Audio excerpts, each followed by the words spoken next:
Hello my dear students, in this video I will teach you how to write diary entry.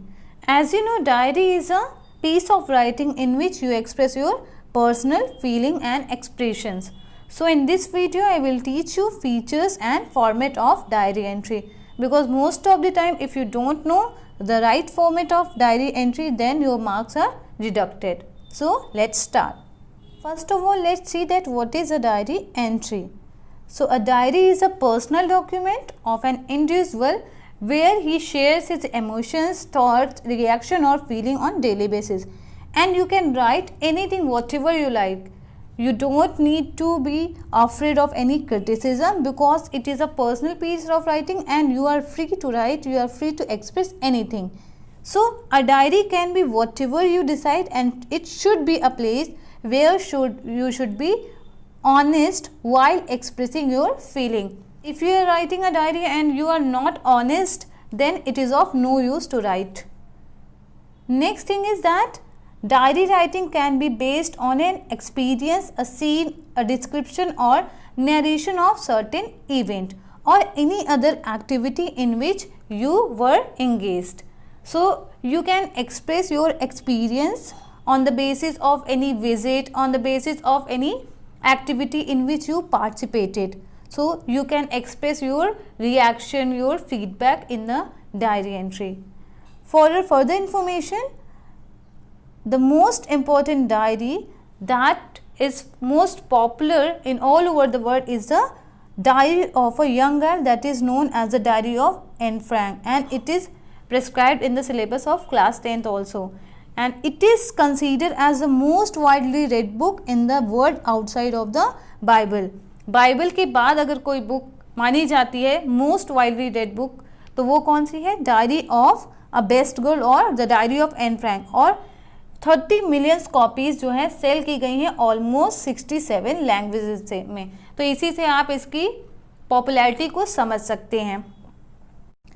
Now let's see features of a diary entry. So first and most important point is that it should be written in informal and creative language, but it should follow a specific format. आप ऐसे ही नहीं लिख सकते किसी भी तरीके से, आपको एक specific format follow करना है whenever you write diary entry. Next point is that it should be written in first person. First person जैसे I और we का आपको यूज़ करना है, सेकेंड और थर्ड पर्सन का यूज़ नहीं करना, यू का, ही, शी, दे, इन सब का यूज़ आपको नहीं करना है। ओके, एंड आपको कौन सा टेंस फॉलो करना है? Simple past, present perfect and future tense according to the description of the event.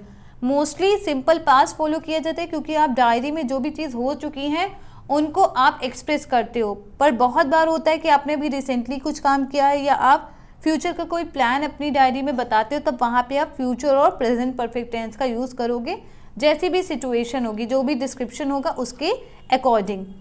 Next point is that the diary should start with the day of the week, date and time at the top left corner. ये आपको बहुत ध्यान रखना है क्योंकि इसमें बहुत बार mistakes होती है कि आपको किस साइड में लिखना है वो आपको नहीं पता होता है। तो आपको जो भी डेट लिखना है, डे लिखना है, टाइम लिखना है, वो आपको हमेशा कहाँ लिखना है? टॉप लेफ्ट कॉर्नर में, और इसका भी एक प्रॉपर फॉर्मेट है। Next thing is that after writing date, day and time, you have to start writing the diary with a greeting, with a salutation, that is dear diary. The diary of Anne Frank जो है उसमें Anne Frank ने क्या salutation लिखा है? Dear Kitty। तो वो उनका अपना greeting था। यहाँ पे आपको जब एग्जाम के लिए लिखना है तो आपको salutation में dear diary लिखना है। I hope that these points are clear to you. Now let's see more features of a diary entry.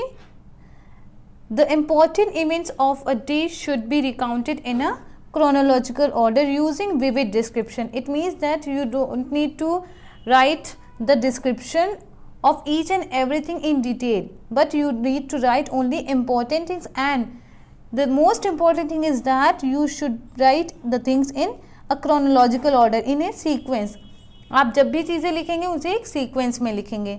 Next thing is that the entry should include the writer's state of mind, his comments on the events, as well as a final comment about expectation of the future.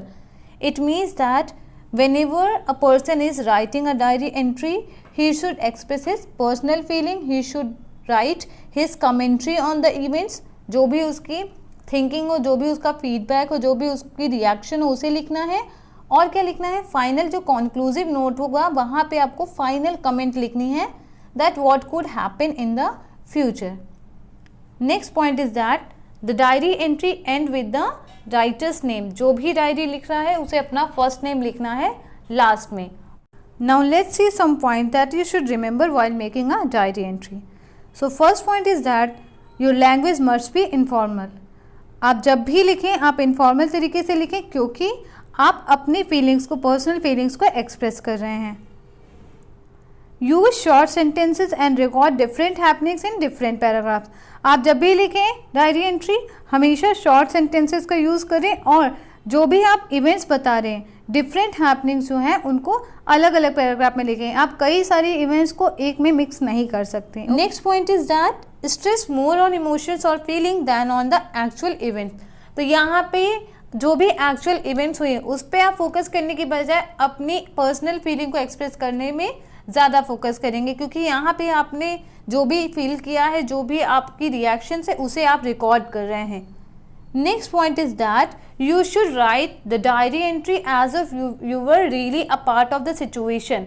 Because आपको examination में diary entry दी जाएगी तो वहाँ पे जब तक आप खुद को इम्पर्सनेट नहीं करेंगे, जब तक आप उस सिचुएशन में खुद को इमेजिन नहीं करेंगे, आप अच्छे से एक्सप्रेस नहीं कर पाएंगे। तो ये बहुत इंपॉर्टेंट पॉइंट है जो आपको ध्यान रखना है। आपको एग्जाम में जब भी लिखना है, आपको सिर्फ इस पॉइंट से नहीं लिखना है कि आप एग्जाम में डायरी एंट्री लिख रहे हैं। आप उसको इमेजिन करिए कि आप इस सिचुएशन में होते तो आपकी क्या फीलिंग होती, आपकी क्या रिएक्शन होती, और तब आप उस चीज़ को लिख सकते हैं बेहतर तरीके से।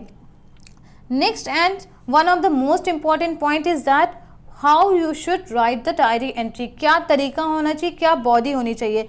सो begin the diary entry with a general sentence describing the day और मोमेंट्री फीलिंग। आपने क्या फील किया है, क्या आप फील कर रहे हैं उस वक्त, तो उस प्रेजेंट मोमेंट में जब आप डायरी एंट्री लिख रहे हैं तब उसे आप एक्सप्रेस करेंगे। जैसे अगर आप ग्रीफ महसूस कर रहे हैं तो आप लिख सकते हैं what a bad day it was. Okay, अगर आप बहुत अच्छा फील कर रहे हैं तो what a good feeling, what A happy feeling it is. ऐसे आप लिख सकते हैं एक रिमार्क के तौर पे। नेक्स्ट थिंग अब आप क्या करेंगे, आप इवेंट्स को डिस्कस करेंगे। जो भी चीज़ें हैं, जो भी लिखा गया है, जो भी टॉपिक है, उसे आप डिस्कस करेंगे कि आप किस बारे में लिख रहे हैं, अपनी फीलिंग आप शेयर करेंगे। एंड लास्ट थिंग आप क्या करेंगे, कंक्लूजन में आप क्या लिखेंगे, फाइनल रिमार्क, कि आपकी फाइनल जो भी उसमें रिएक्शन है वो आप लिखेंगे और आगे क्या चीज़ें हो सकती हैं, फ्यूचर में क्या हो सकती हैं, वो आप चीज़ें लिखेंगे। तो इस तरह आपका जो बॉडी है, आपका कंटेंट है, वो 3 पार्ट्स में डिवाइड हो जाएगा। Next thing is that you have to maintain the word limit of the diary entry. जब भी आप डायरी एंट्री लिखेंगे तो आपको वर्ड लिमिट मेंटेन करनी है। आपकी जितनी भी वर्ड लिमिट दी गई उससे आपको एक्सेस नहीं करनी, ज़्यादा नहीं करनी, अदरवाइज आपके मार्क्स डिडक्ट हो जाएंगे। Okay, next point is that you should be creative, you should B imaginative and you should B expressive while writing diary entry. आप जब भी डायरी लिखेंगे आपको अपनी इमेजिनेशन का यूज़ करना है, आपकी क्रिएटिविटी उसमें एक्सप्रेस होनी चाहिए और आपको अपनी फीलिंग्स को एक्सप्रेस करना आना चाहिए। आप एग्ज़ाम पॉइंट ऑफ व्यू से केवल नहीं लिखेंगे, आप उन चीज़ों को डिस्क्राइब अच्छे से करेंगे, because you should write as if you were a part of the situation. Now let's see format of diary entry and you should be very careful while writing diary entry and you should be careful about the format of a diary entry too. So first of all you have to write day, date and year of the diary entry. जो जिस भी date में आप diary entry लिख रहे हैं उस दिन को आप लिखेंगे, उस डेट को आप लिखेंगे और ईयर को आप लिखेंगे। और आपको डेट लिखते वक्त बहुत केयरफुल होना है, आपको इसी फॉर्मेट में डेट लिखना है। आपको 10 फिर मंथ का नंबर और फिर ईयर ऐसे नहीं लिखना है। आपको 10 जुलाई, 10 अगस्त, 10th में इसी वे में लिखना है और कॉमा करके 2020 या जो भी मंथ आप लिख रहे, जो भी ईयर लिख रहे हो आपको उस तरीके से लिखना है। नेक्स्ट थिंग आपको क्या करना है, एक लाइन छोड़ देना है। अब आपको नेक्स्ट लाइन पे कुछ भी नहीं लिखना, अब आपको लिखना है टाइम। तो टाइम का भी फॉर्मेट आपको ध्यान देना है कि आपको किस तरह लिखना है। आपको PM लिखना है, आपको AM लिखना है, जो भी टाइम है आपको इसी तरीके से लिखना है। अगेन आपको एक ब्लैंक लाइन देना है, आपको वहाँ पे स्पेस छोड़ना है। नेक्स्ट अब आप क्या लिखेंगे, सैल्यूटेशन या ग्रीटिंग, तो वहाँ पे अब आप सैल्यूटेशन पे क्या लिखोगे, dear diary. Now you will again leave a blank line. अब इसके बाद आप लिखोगे जो भी आपका कंटेंट है उसको लिखोगे। तो अब आ जाता है डायरी की बॉडी। तो आपको डायरी के कंटेंट में क्या क्या चीज़ें लिखनी है और कैसे लिखनी है वो आपको ध्यान रखना है। तो आपकी जो डायरी एंट्री है उसको आप 3 पार्ट्स में डिवाइड करोगे। 3 पार्ट मीन्स 3 पैराग्राफ में डिवाइड करोगे। फर्स्ट पैराग्राफ में आप बिगनिंग लिखोगे। आप उस समय डायरी एंट्री लिखते हो तो आपकी क्या फीलिंग है, डे के बारे में आप बता सकते हो या जिस इवेंट के बारे में आप कहना चाहते हो उसके बारे में आप एक अपना रिमार्क दे सकते हो। तो इस तरह आप बिगनिंग करेंगे। नेक्स्ट थिंग आप क्या करोगे, नेक्स्ट पैराग्राफ में मेन बॉडी जो की होगी उसमें आप जिस भी इवेंट के बारे में लिख रहे हो उसे आप डिस्क्राइब करेंगे एंड कंक्लूजन में आप एक कंक्लूडिंग नोट देंगे कि आप फ्यूचर में क्या होने वाला है उस बारे में आप क्या सोचते हो, इस तरीके से आप बता सकते हो। या जो भी आप इवेंट को डिस्क्राइब करो उस बारे में आपको कैसा लगा, उसका पार्ट बन के आपको कैसा लगा, आप इस तरह से एक फाइनल नोट दे सकते हो। Again you have to leave a blank line. अब लास्ट में आपको क्या करना है, अपना नाम लिखना है, आपको अपना फर्स्ट नेम लिखना है। तो यहाँ पे इस तरह से आपका जो फॉर्मेट है वो खत्म होता है। तो आप एक स्क्रीनशॉट ले सकते हो यहाँ पे कि आपको क्या क्या चीज़ें ध्यान में रखनी है फॉर्मेट लिखते वक्त। Okay, now let's C one example that what type of question could be asked in the diary entry. Suppose that you are Rohan or Riya, you saved a child from drowning in the river which flows near your home, but it is a mystery to you how you got the courage to do so. So write your experience and feelings in the form of a diary entry in 100 to 150 words. So word limit can be varied. word limit कुछ भी हो सकती है। Okay, तो जो भी word limit आपको दी जाए उसके अकॉर्डिंग आपको जो आपका वर्ड्स है उसको अरेंज करना है, आपको वो मेंटेन करना है word limit. Okay, now let's see how you have to write diary entry. First of all you have to write day, date and year. जैसा कि मैंने आपको बताया, आपको डे इसी फॉर्मेट में लिखना है, डेट भी इसी तरीके से आपको लिखना है और ईयर भी इसी तरह लिखना है। Now you have to leave a blank line. अब आपको क्या करना है, आपको टाइम लिखना है। तो यहाँ पे सपोज दैट मैंने लिखा 10:10 PM। Now you have to write with the salutation, dear diary. Again you have to leave a line. Now you will start. What an interesting day. I rescued a little girl from drowning in the river. I still can't believe that I was able to save her. Where did I get the courage from? It is still a mystery to me. I was going to the market when I heard a child yelling for help. Yelling मतलब क्या, help के लिए चिल्लाते हुए।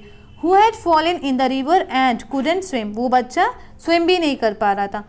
On hearing his cry, I rushed to the river bank. Rush मतलब तेजी से भागना। तो ये क्या हो गया, ये आपका इंट्रोडक्शन वाला पार्ट हो गया। जैसे मैंने आपको बताया, आपको बॉडी को 3 पार्ट्स में डिवाइड करना है, इंट्रोडक्शन, फिर मेन बॉडी और उसके बाद क्या होगा आपका कंक्लूजन। तो आप देखते हैं, somehow I gathered courage and jumped into water. By then the child was beginning to swim. I swam with all my courage and managed to hold his hand. I held him along water while swimming back to the river bank. It was really tough task for me. तो ये अब आपका क्या हो गया, आपका middle part हो गया, आपका main body. Now let's see how you have to write the concluding note. Okay, a huge crowd had gathered there. Everyone appreciated my brave effort to save a child's life at the risk of my own life.